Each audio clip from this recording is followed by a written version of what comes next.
नमस्कार मंडळी, तुमचे पुन्हा एकदा एका नवीन व्हिडिओमध्ये खूप खूप स्वागत आहे. तर तुम्ही विचार करत असाल आज या चाळणीवर अंडी ठेवून आज आपण कोणती रेसिपी बनवणार आहोत. तर त्यासाठी व्हिडिओ कुठेही स्किप न करता शेवटपर्यंत नक्कीच बघा. त्यासाठी आपल्याला 4 अंडी घ्यायची आहेत. आता ही अंडी बाजूला ठेवून आपल्याला एक तयारी करून घ्यायची आहे. तर या ठिकाणी एक लहान खोबऱ्याची वाटी मी अगोदरच खिसून भाजून घेतलेलं ते आपण मिक्सरमध्ये घालून घेतलेलं आहे. तसेच 7 ते 8 पाकळ्या लसणाच्या, अर्धा इंच आलं आणि भरपूर सारी कोथिंबीर घालून आपल्याला याचं बारीक वाटण करून घ्यायचं आहे. तसेच आपल्याला वाटण करताना यामध्ये थोडं सुद्धा पाणी घालायचं नाही आहे. सुकं कोरडं वाटण करून घ्यायचं आहे. आता एक चाळण घ्यायची आहे आणि त्यामध्ये 4 वाट्या घ्यायच्या आहेत. आणि या वाट्यांमध्ये आपल्याला थोडं थोडं तेल घालून घ्यायचं आहे आणि ब्रशच्या साहाय्याने सगळीकडे व्यवस्थित स्प्रेड करून घ्यायचं आहे. तर आपण यामध्ये थोडं थोडं तेल घालून घेतलेलं आहे. तोपर्यंत तुम्ही सांगा तुम्ही आपल्या चॅनलला सबस्क्राईब केलं की नाही. जर सबस्क्राईब केलं असेल तर ठीकच आहे आणि जर सबस्क्राईब केलं नसेल तर पटकन सबस्क्राईब करा. म्हणजे असे साधे सोपे खमंग आणि स्वादिष्ट रेसिपी तुम्हाला नेहमी बघायला भेटतील. तर या ठिकाणी सगळ्या वाट्यांना व्यवस्थित तेल लावून झालेलं आहे. आता आपल्याला काय करायचं आहे, आपण जी 4 अंडी घेतलेली ती यामध्ये एक एक करून फोडून घ्यायची आहेत. तर 4ही वाट्यांमध्ये आपण अशा प्रकारे अंडी फोडून घालून घेऊया.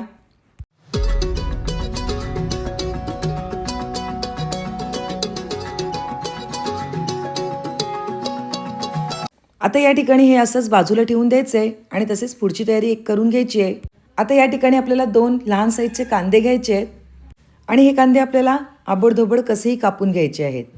अशा प्रकारे कांदे कापून घेतल्यानंतर आपल्याला चॉपरमध्ये हे सगळे कांदे एकदम चॉप करून घ्यायचे आहेत. तर सर्व कट करून घेतलेले कांदे आहेत ते आपण या क्रशरमध्ये म्हणजे चॉपरमध्ये घालून घेऊया आणि याला मस्तपैकी बारीक चॉप करून घेऊया. असं केल्यामुळे काय होतं, कांदा एकदम आपल्या रेसिपीमध्ये मिळून येणार आहे. त्यामुळे आपण चॉपरमध्ये एकदम बारीक जेवढा होईल तेवढा कांदा चॉप करून घ्यायचा आहे. तुम्हाला या ठिकाणी दिसत असेल एकदम कांदा बारीक चॉप झालेला आहे. जर तुम्हाला हा चॉपर ऑनलाईन मागवायचा असेल तर ह्याची लिंक मी डिस्क्रिप्शन बॉक्समध्ये दिलेली आहे. अगदी 150 ते 200 रुपयामध्ये हा चॉपर अवेलेबल होतो. ज्याप्रमाणे आपण कांदा कापून घेतला त्याचप्रमाणे आपल्याला टोमॅटोसुद्धा बारीक चिरून घ्यायचा आहे. तर आपण टोमॅटोसुद्धा अशाच प्रकारे चिरून घेऊया आणि चॉपरमध्ये मस्तपैकी बारीक चॉप करून घेऊया. अगदी सहज आणि पटकन आपली कांदा आणि टोमॅटो एकदम बारीक होतात. त्यामुळे तुम्हीसुद्धा हा चॉपर नक्कीच मागवा. टोमॅटो बारीक चॉप करून झाल्यानंतर आपल्याला पुढची तयारी करून घ्यायची आहे. आता या ठिकाणी आपल्याला गॅसवर एक पातेलं ठेवून घ्यायचं आहे आणि त्यामध्ये 4 ते 5 पळ्या तेल घालून घ्यायचं आहे. तेल छान तापल्यानंतर आपल्याला त्यामध्ये काही खडे मसाले घालायचे आहेत. त्यामध्ये जिरं, काळी मिरी, लवंग, दालचिनी तसेच 2 तेजपत्ता ह्यामध्ये घालून घ्यायचं आहे आणि खड्या मसाल्यांचा छान फ्लेवर तेलामध्ये संपूर्णपणे उतरवून द्यायचा आहे. एक अर्धा चमचा एवढं हिंग घालून घेतलेलं आहे आणि बारीक चॉप करून घेतलेले जे कांदे आहेत ते सुद्धा आपल्याला ह्यामध्ये घालून घ्यायचे आहेत. आता या ठिकाणी कांद्याचा चांगला गुलाबीसर रंग येईपर्यंत आपल्याला हा परतवून घ्यायचा आहे. तर आपण छानपैकी कांदा तेलावर परतवून घेऊया. कांदा बऱ्यापैकी गुलाबीसर रंग झाल्यानंतर आपल्याला त्यामध्ये टोमॅटोसुद्धा घालून घ्यायचं आहे. तर आपण यामध्ये एक बारीक चिरलेला टोमॅटो आहे तो सुद्धा घालून घेणार आहोत. आता कांदा आणि टोमॅटो एकदम छान एकजीव होईपर्यंत आपल्याला हे ढवळून घ्यायचं आहे. तुम्हाला पाहिजे असेल तर तुम्ही या ठिकाणी कांद्याची प्युरी किंवा टोमॅटोची प्युरीसुद्धा घालू शकता. कांदा आणि टोमॅटोला छान एकदम तेल सुटेपर्यंत आपल्याला हे परतवून घ्यायचं आहे. तर तुम्ही इथे बघू शकता आता कांदा आणि टोमॅटोला छान असं तेल सुटलेलं आहे. आता यामध्ये आपल्याला काही मसाले घालून घ्यायचे आहेत. तर आपण सगळ्यात पहिले एक अर्धा चमचा एवढी हळद घालून घेणार आहोत. तसेच मी या ठिकाणी 1 ते सव्वा चमचा एवढा आगरी मसाला घालून घेतलेला आहे. आगरी मसाला घालून झाल्यानंतर आपल्याला यामध्ये थोडासा गरम मसाला सुद्धा घालून घ्यायचा आहे. तर तो सुद्धा आपण घालून घेतलेला आहे. आता हे सगळे मसाले तेल सुटेपर्यंत आपल्याला छान असे परतवून घ्यायचे आहेत. अशामुळे आपली रेसिपी एकदम टेस्टी आणि यम्मी तयार होणार आहे. तर या ठिकाणी तुम्हाला दिसतच असेल आपल्या मसाल्याला तेल सुटायला लागलेलं आहे. आता आपण जे बारीक करून घातलेलं वाटण आहे त्यातले 1 ते 2 चमचे यामध्ये आपल्याला घालून घ्यायचे आहे. एकदम सगळंच वाटण या ठिकाणी आपल्याला घालायचं नाही आहे. तर मी या ठिकाणी 2.5 चमचे एवढे वाटण यामध्ये घालून घेतलेलं आहे. आता हे सगळं आपल्याला पुन्हा छान असं परतवून घ्यायचं आहे. तर आपण हे व्यवस्थित पळीच्या साहाय्याने परतवून घेऊया. मसाल्याने वाटण छान परतल्यानंतर आपल्याला येथे 1 ते 1.5 ग्लास गरम पाणी करून घ्यायचं आहे आणि यामध्ये घालून घ्यायचं आहे. तर आता तुम्ही नक्कीच विचार करत असाल एवढी पातळ ग्रेव्ही का बनवली असेल बरं. पहिले आपण ही ग्रेव्ही व्यवस्थित अशी ढवळून घेऊया आणि त्यामध्ये चवीपुरते मीठसुद्धा घालून घेऊया. आता यामध्ये मीठ घातल्यानंतर आपल्याला एक काम करायचं आहे. आपण ठेवून घेतलेली अंड्यांची चाळण ती या टोपावर आपल्याला ठेवून घ्यायची आहे. हे सगळं बघितल्यानंतर तुम्हाला नक्कीच क्लू लागला असेल. तर आज आपण येथे एक आगळ्या वेगळ्या पद्धतीची अंडा करीची रेसिपी तयार करणार आहोत. आता या अंड्यांना छान चव येण्यासाठी आपण यावर थोडासा मसाला भुरभुरून घेऊया. तसेच मसाला भुरभुरून झाल्यानंतर थोडंसं मीठसुद्धा घालून घ्यायचं आहे. तर आपण यामध्ये मीठसुद्धा घालून घेऊया आणि बारीक चिरलेली कोथिंबीरसुद्धा थोडीशी वरून घालून घेऊया. आता हे सगळं घालून झाल्यानंतर आपल्याला यावर झाकण ठेवून घ्यायचं आहे. तर आपण यावर झाकण ठेवून घेऊया आणि याला एक 5 ते 6 मिनटं छान अशी वाफ काढून घेऊया. अंडा करी बोलली तर त्यासोबत आपल्याला चपाती नाही तर भाकरी करावीच लागणार आहे. तर मी येथे मस्तपैकी भाकरीची उकड घेतलेली आहे. 2 लहान ग्लास पाणी आणि 2 ग्लास तांदळाचे पीठ आणि पाण्याला छान उकळ आली की हे पीठ घालून घ्यायचे आणि आपल्याला छानपैकी उकड येते घ्यायची आहे. आता थोडंसं पाणी घेऊन आपल्याला हे पीठ छान असं मळून घ्यायचं आहे. जेवढं आपण छान पीठ मळू ना तेवढी आपली भाकरीसुद्धा खूप छान तयार होते. त्यामुळे आपल्याला जेवढं होईल तेवढं छान पीठ तांदळाचं मळून घ्यायचं आहे. आता या ठिकाणी आपलं छान असं पीठ मळून झालेलं आहे. भाकरी थापायला घ्यायच्या अगोदर आपल्याला गॅसवर तवा हा छान गरम करत ठेवायचा आहे. तर त्याप्रमाणे आपण तवा गरम करत ठेवूया आणि पहिली भाकरी चिटकू नये यासाठी आपल्याला तव्यामध्ये थोडं तेल लावून घ्यायचं आहे.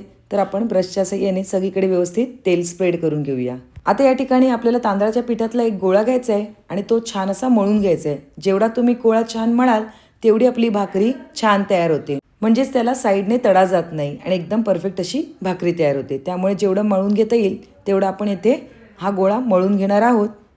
पीठ छान मळून झाल्यानंतर आपण गोळ्याला असं फिरवून घ्यायचं आहे ज्याप्रमाणे मी व्हिडिओमध्ये दाखवते. आता हा गोळा आपल्याला हातावर घ्यायचा आहे आणि ह्या गोळ्याला दोन्ही बाजूने आपल्याला प्रेस करून घ्यायचं आहे. आणि आता मी ज्याप्रमाणे व्हिडिओमध्ये दाखवते त्याप्रमाणे थोडासा पाण्याचा हात घ्यायचा आहे आणि अशा प्रकारे गोळा आपल्याला गोल गोल करून घ्यायचा आहे. नंतर परातीला पाणी थोडं लावून घ्यायचं आहे आणि आपल्याला व्यवस्थित अशी भाकरी थापायला घ्यायची आहे. भाकरी थापायला घेताना आपल्या साईडच्या कड्या आहेत त्या पहिले व्यवस्थितपणे थापून घ्यायच्या आहेत. तसंच एकदम जास्तसुद्धा प्रेशर आपल्याला भाकरीवर द्यायचं नाही. मीडियमप्रमाणे आपल्याला सगळा प्रेशर देऊन आपल्याला भाकरी ही गोल गोल करून थापून घ्यायची आहे. आणि यदाकदाचित जर आपल्या भाकरीला साईडने तडा गेली तर आपण साईडने व्यवस्थित असं बोट फिरवून घ्यायचं आहे, म्हणजेच हात फिरवून घ्यायचे. तुम्ही इथे बघू शकता. तर इथे आपली परफेक्ट अशी भाकरी तयार झालेली आहे आणि आपला तवासुद्धा छान तापला गेलेला आहे. आता एकदा तव्यावरून आपल्याला कपडा फिरून घ्यायचा आहे आणि आपण तयार केलेली जी भाकरी आहे ती या तव्यामध्ये घालून घ्यायची आहे. तव्यामध्ये भाकरी घातल्यानंतर आपल्याला 1 ते 2 मिनटं ही भाकरी छान अशी खालून शिजून द्यायची आहे आणि त्यानंतरच आपल्याला ही पलटून घ्यायची आहे. नाहीतर मग काय होतं, पहिलीच भाकरी असली ना की ती तुटली जाते. त्यामुळे आपल्याला थोडंसं आरामातच ही भाकरी पलटून घ्यायची आहे. आता भाकरी पलटल्यानंतर आपल्याला जी खालची बाजू आहे ती एकदम व्यवस्थित अशी सगळ्या बाजूने भाजून घ्यायची आहे. 1-2 मिनिटांनी आपल्याला भाकरीच्या सगळ्या बाजू छान अशा भाजून घ्यायच्या आहेत. म्हणजे त्यामुळे आपल्या भाकरीला छान पापड येईल. सगळ्या बाजूने भाकरी भाजल्यानंतर आपल्याला ही पलटी मारून घ्यायची आहे. तर या ठिकाणी आपली बोलता बोलता भाकरीसुद्धा तयार झालेली आहे. चला तर आपण आपल्या अंडा करीकडे वळूया. एक 5 ते 6 मिनिटानंतर बघितल्यानंतर येथे आपली अंडी परफेक्ट अशी शिजली आहेत आणि शिवाय आपली ग्रेव्हीसुद्धा खाली शिजली गेली आहे. नॉर्मली आपण अशी अंडी जर उकडायला गेलो ना तर त्याला 10 ते 15 मिनटं लागतात. पण अशा प्रकारे तुम्ही जेव्हा अंडी उकडताना त्याला अगदी 5 ते 6 मिनिटांमध्ये ही अंडी छान अशी बॉईल होतात, म्हणजे शिजली जातात.